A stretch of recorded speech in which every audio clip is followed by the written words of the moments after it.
যে আমি যদি বিজেপিক পৰাভূত কৰোঁ তেতিয়াহ'লে আমি কি কাম কৰিম। এতিয়া বিজেপিৰ নিচিনাকে আকৌ সাম্প্ৰদায়িক ৰাজনীতিয়ে কৰিম নে আমি সকলো দল সকলো আপোনাৰ জাতি জনগোষ্ঠী ধৰ্ম ভাষা সকলোৰে প্ৰতি আমি সমান সন্মান কৰিম। আমি অসমত এনেকুৱা ধৰণৰ এটা অৰাজক পৰিস্থিতিৰ সৃষ্টি কৰিম নে অসমত আমি সকলোৱে ব্যৱসায় বাণিজ্য কৰি খাব পৰা সকলোৱে শান্তিপূৰ্ণভাৱে নিজৰ উপাৰ্জনৰ ৰাস্তাত আগবাঢ়ি যাব পৰা পথ সৃষ্টি কৰিম। আজি বিজেপিয়ে তেওঁলোকৰ একমাত্ৰ মডেলটো হ'ল কি অৰুণোদয় আঁচনি।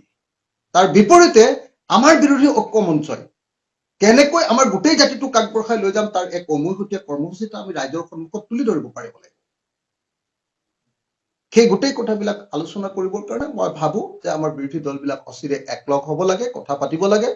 মই ভূপেন বৰা ডাঙৰীয়াৰ প্ৰতি আহ্বানৰ প্ৰতি সঁহাৰি জনাইছো।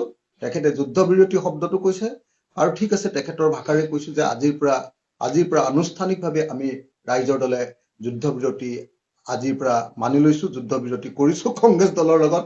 যুদ্ধ কিন্তু আমি কৰা নাছিলো, কংগ্ৰেছে কৰিছিলে। আমি পীড়িতহে হৈছিলো, আমাৰ ওপৰত আক্ৰমণহে কৰা হৈছিলে। সেইকাৰণে শেষত আমি প্ৰত্যাক্ৰমণ কৰিছিলো, সেইটো বেলেগ কথা। কিন্তু আমি কংগ্ৰেছৰ বিৰুদ্ধে যুদ্ধ কৰা নাছিলো। যুদ্ধ কংগ্ৰেছে আমাৰ বিৰুদ্ধে আমাৰ পৰা আঁতৰি গৈ আমাৰ বিৰুদ্ধে যুদ্ধ কৰিছো। নেতা আৰু কৰ্মীক আহ্বান জনাইছো যে ক'তো আমাৰ বিৰোধী পক্ষৰ বিৰুদ্ধে ক'তো এটাও শব্দ কোনেও ক'ব নালাগে। আমাৰ মুখপাত্ৰসকল, ৰাইজৰ দলৰ মুখপাত্ৰসকল, আমাৰ মিডিয়া পেনেলিষ্টসকল, আমাৰ জিলা সভাপতিসকল, যিসকলৰ কথা কোৱাৰ অধিকাৰ আছে, যিসকলে সংবাদ মাধ্যমত কথা কয়, মই তেখেতসকলক আহ্বান জনাইছো যে সংবাদ মাধ্যমত এতিয়াৰ পৰা বিৰোধী দলৰ কোনো দলৰ বিৰুদ্ধে, বিশেষকৈ কংগ্ৰেছ দলৰ বিৰুদ্ধে, বাকীখিনিৰ বিৰুদ্ধেতো আমি কেতিয়াও এটাও শব্দই নকওঁ। কংগ্ৰেছ দলৰ বিৰুদ্ধে এটাও শব্দ ক'ব নালাগে। এয়া দলৰ সভাপতি হিচাপে মোৰ সকলোৰে প্ৰতি অনুৰোধ। এই অনুৰোধক তেখেতসকলে নিৰ্দেশ বুলি গণ্য কৰিব পাৰে।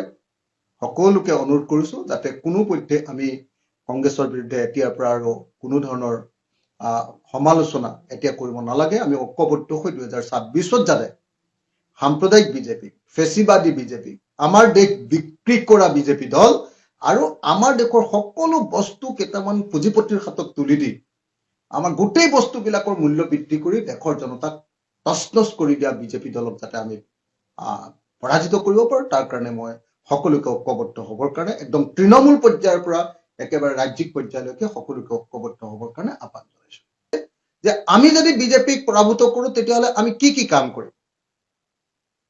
এতিয়া বিজেপিৰ নিচিনাকে আকৌ সাম্প্ৰদায়িক ৰাজনীতিয়ে কৰিম নে আমি সকলো দল সকলো আপোনাৰ জাতি জনগোষ্ঠী ধৰ্ম ভাষা